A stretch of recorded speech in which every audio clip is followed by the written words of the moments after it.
Honorable Union Minister for Sports and Youth Affairs, Labour and Employment, जनाब मानसुख मांडविया जी, council of ministers में मेरे साथी जनाब सतीश शर्मा साहब, मेरे एडवाइज़र नासिर असलम साहब, हमारे मुकामी MLA जनाब फारूक शाह साहब, चीफ सेक्रेटरी जम्मू कश्मीर जनाब अटल डुल्लू साहब, यहाँ पे मौजूद मरकज़ी हुकूमत और जम्मू कश्मीर हुकूमत के तमाम आला अफसरान, 5वीं खेलो इंडिया में हिस्सा लेते हुए हमारे स्पोर्ट्स पर्सन्स और आपके साथ आए हुए आपके तमाम टीम्स, यहाँ पे मौजूद ख़वातीन व हज़रात, आप सबको मेरे तरफ से आदाब और अस्सलाम वालेकुम। आखिरकार 5वीं खेलो इंडिया विंटर गेम्स जो हैं वो मुमकिन हो पाए। एक वक्त ऐसा लग रहा था जनवरी में, फरवरी में कि शायद ये गेम्स हो ही नहीं पाएंगे, और मैं अपनी जगह परेशान इस बात से था कि लगातार जम्मू कश्मीर ने 4 बार इससे पहले खेलो इंडिया विंटर गेम्स जो हैं उनको शानदार और कामयाब तरीके से ऑर्गेनाइज किया था। ये पहली मर्तबा होने थे असेंबली इलेक्शन के बाद और यहाँ लोगों की चुनी हुई हुकूमत बनने के बाद, और शायद ऊपर वाले का साथ नहीं था और हम ये गेम कर नहीं पाते। फरवरी में जब टीम ऑफ एक्सपर्ट्स आई, उन्होंने हालात देखे और हम खुद जानते थे, क्योंकि उससे कुछ दिन पहले मैं खुद यहाँ स्की करने आया था और मैंने जब स्लोप्स की हालत देखी, मैंने कहा इन स्लोप्स पे तो हम लोग नहीं कर सकते, तो कंपेटिटर्स क्या करेंगे। तो शुक्र है, बात चल रही थी कि क्या कैंसिल करें या पोस्टपोन करें। मैंने कहा कैंसिल करेंगे तो अच्छा नहीं लगेगा, फिलहाल पोस्टपोन करते हैं, देखते हैं मत बर्फ पड़े। वो कहते हैं ऊपर वाले के दरबार में देर है अंधेर नहीं। चलिए, बर्फ देर से आई लेकिन आई, और इतनी बर्फ आई कि पता नहीं चला कि हम करें क्या इस बर्फ का। शुक्र है कि बर्फ वक्त पे हुई और 5वीं खेलो इंडिया विंटर गेम्स गुलमर्ग में जो है हमें आपको होस्ट करने का मौका मिला। शायद अगर यही बर्फ 2-4 हफ्ते पहले आ जाती तो आपके लिए स्कीइंग और ज़्यादा आसान होता। मैं जानता हूँ इस बर्फ पे स्की करना इतना आसान नहीं है। बर्फ भारी है, बर्फ में पानी ज़्यादा है, हमारे स्कीज इस बर्फ पे इतनी आसानी से फिसलते नहीं हैं जितने आसानी से फिसलने चाहिए। मैं खुद सोच रहा था कि शायद आज 1:30 बजे तक स्की करूंगा और सीधा यहाँ पे मंत्री साहब को जो है का इस्तकबाल करूंगा, लेकिन स्लोप्स पे चढ़ने के बाद जब एक के बाद एक झटके पड़ रहे थे और स्कीज रुक रहे थे, फिर चल रहे थे, फिर रुक रहे थे, चल रहे थे, मुझे ख्याल आया कि आप लोगों पे क्या गुजर गई होगी, आप लोगों ने कितने मुश्किल हालात में यहाँ पे कम्पीट किया होगा। इसलिए यहाँ पे कम्पीट करना और यहाँ पे मेडल जीतने पे मैं आप सबको जो है दिल की गहराइयों से मुबारकबाद पेश करता हूँ। वाकई गुलमर्ग विंटर कैपिटल है इस मुल्क का।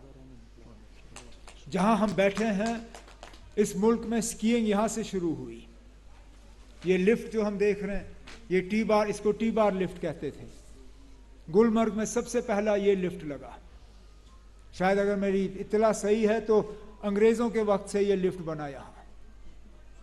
मैं खुद शायद 7 या 8 साल का था जब मेरी माँ के साथ मैंने पहली बार यहाँ स्की किया।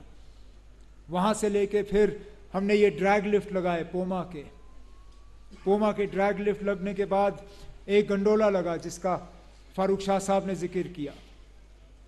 उसको पहले एक फेज़, फिर दूसरा फेज़, और आखिर में चेयर लिफ्ट जो 2012 में शायद मुकम्मल हुआ।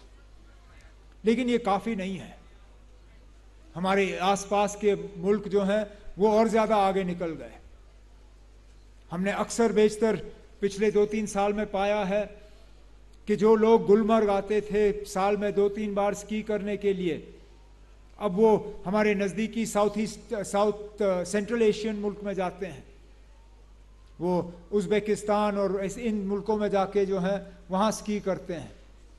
अब हमारी जिम्मेदारी बनती है कि हम गुलमर्ग को और ग्रो करें, गुलमर्ग के स्की इंफ्रास्ट्रक्चर को और बेहतर बनाएं। हमारी खुशकिस्मती है कि एक महीना पहले वज़ीर आज़म साहब यहाँ आए, उन्होंने सोनमर्ग टनल का उद्घाटन किया। उस टनल से सोनमर्ग जो है एक विंटर डेस्टिनेशन बन चुका है। हम चाहते हैं कि जिस तरह गुलमर्ग को हम स्की के लिए डेवलप कर रहे हैं उसी तरह सोनमर्ग को करें, क्योंकि सोनमर्ग की कुछ अपनी ही नेचुरल एडवांटेजेस हैं जिससे कि वो एक शानदार स्की डेस्टिनेशन के तौर पे बन सकता है। इसके साथ साथ यहाँ और इंफ्रास्ट्रक्चर, लेकिन हमारी एक सबसे बड़ी बदकिस्मती ये है जिसका हमारा कंट्रोल नहीं है, मौसम के हालात बदल गए हैं। मुझे अपना बचपन याद है, दिसंबर में हमारे स्की के कोर्सेज शुरू होते थे। दिसंबर के पहले हफ्ते में स्कूल बंद हो जाते थे और ठीक दिसंबर में हमारे स्पोर्ट्स बॉडीज के तरफ से यहाँ कोर्सेज लगती थी। दिसंबर, जनवरी, फरवरी, मार्च का थोड़ा हिस्सा यहाँ मुकम्मल स्कीइंग होती थी। आज तो ऐसे दिसंबर निकल जाते हैं जहाँ बर्फ़ का एक कतरा हमें दिसंबर में नसीब नहीं होता। कभी कभार जनवरी भी बिना बर्फ़ के निकल जाता है। फरवरी में जब बर्फ़ आ जाती है तब तक एम्बिएंट टेम्परेचर जो है हमारा बढ़ गया होता है। तो हमारी अब कोशिश रहेगी कि आर्टिफिशियल स्नो जनरेट करके अगर हम दिसंबर से, क्योंकि तब तक टेम्परेचर जो है हमारा माइनस पहुंच गया होता है, अगर इन्वायरमेंटली फ्रेंडली तरीकों से अगर हम आर्टिफिशियल स्नो यहाँ पे जनरेट करके अपने 2-4 स्लोप्स यहाँ पे शुरू कर सकें तो मुझे लगता है हमारा स्की का सीज़न भी बढ़ जाएगा। हम दोबारा दिसंबर में, जनवरी में, फरवरी में यहाँ स्कीइंग कर पाएंगे और हमें ज़रूरत नहीं पड़ेगी मार्च में यहाँ खेलो इंडिया गेम्स ऑर्गेनाइज करने के लिए। ऑनरेबल मंत्री साहब ने जम्मू कश्मीर की इससे पहले भी बहुत मदद की है। मेरे कुलीग सतीश जी इनसे दिल्ली में मिले, उस मीटिंग के बाद सतीश वापस आए और बहुत खुश थे। उन्होंने कहा, मैं अपने काउंटर पार्ट मंत्री मनसुख मांडविया साहब से दिल्ली में मिला और उन्होंने कहा कि जितना जम्मू कश्मीर के लिए कर सकते हैं हम करेंगे। गाड़ी में मंत्री साहब मुझसे बात कर रहे थे और उन्होंने यकीन दिलाया कि जम्मू कश्मीर के स्पोर्ट्स इंफ्रास्ट्रक्चर को, विंटर स्पोर्ट्स और all year round sports infrastructure को डेवलप करने के लिए मरकज़ की तरफ से पूरी मदद होगी। और हम चाहते हैं कि हम अपने नौजवानों के लिए इस तरह के रास्ते खोलें। हम चाहते हैं कि अपने नौजवानों के लिए हम खेल कूद के लिए जो है एक इंफ्रास्ट्रक्चर बनाएं। और खेल कूद का मतलब ये नहीं है कि सिर्फ क्रिकेट का ग्राउंड बने, सिर्फ फुटबॉल का ग्राउंड बने। खेल तो बहुत हो सकते हैं, ज़रूरी नहीं है कि बहुत ज़्यादा ज़मीन चाहिए स्पोर्ट्स इंफ्रास्ट्रक्चर बनाने के लिए। आजकल जो नए गेम्स जो हैं, जो अब जिनके तरफ लोगों की दिलचस्पी जा रही है, मिसाल के तौर पे जो पैडल कहते हैं, पैडल एक अजीब सा गेम है, वो ना स्क्वॉश है तो ना टेनिस है, लेकिन लोग इसको पसंद करते हैं। पिकल बॉल का एक यहाँ लोगों को एक शौक शुरू हो गया है, वो गेम भी समझ में नहीं आता। वो ना टेनिस है, ना टेबल टेनिस है, ना बैडमिंटन है, क्या है समझ में नहीं आता, लेकिन लोग पसंद करते हैं और उसके लिए ज़्यादा ज़मीन चाहिए नहीं।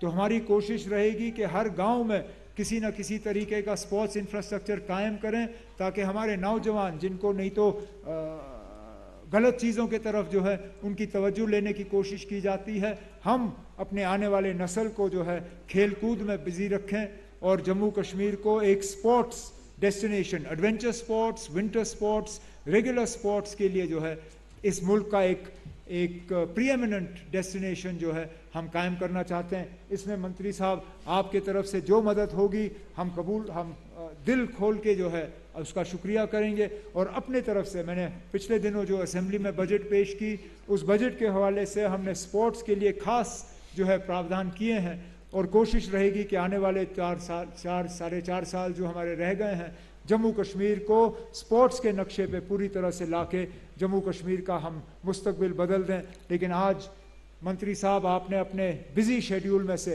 वक्त निकाल के इस ठंड में आप आए।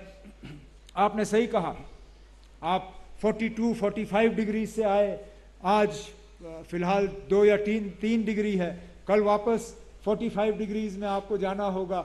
थोड़ी सी ये ठंडी आप अपने साथ ले लीजिए थोड़ा सा वो गर्मी जो है बर्दाश्त करना आपके लिए और ज़्यादा आसान होगा।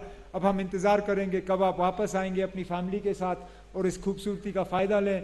आप सब आए, खासकर हमारे जो स्पोर्ट्स पर्सन्स, बहुत शॉर्ट नोटिस पे आप आए, मैं जानता हूँ हमने बहुत कम वक्त दिया आपको यहाँ आने का, उसके बावजूद आप मुल्क के कितने कोनों से आए, कोई कर्नाटका से, कोई महाराष्ट्र से, कोई उड़ीसा से, कोई छत्तीसगढ़ से, हिमाचल और उत्तराखंड का तो वो तो हमारे पड़ोस में ही हैं, उनसे तो हम उम्मीद ही करते थे आएंगे, लेकिन गुजरात से, इतने दूर दराज इलाकों से आप आए, बहुत बहुत शुक्रिया।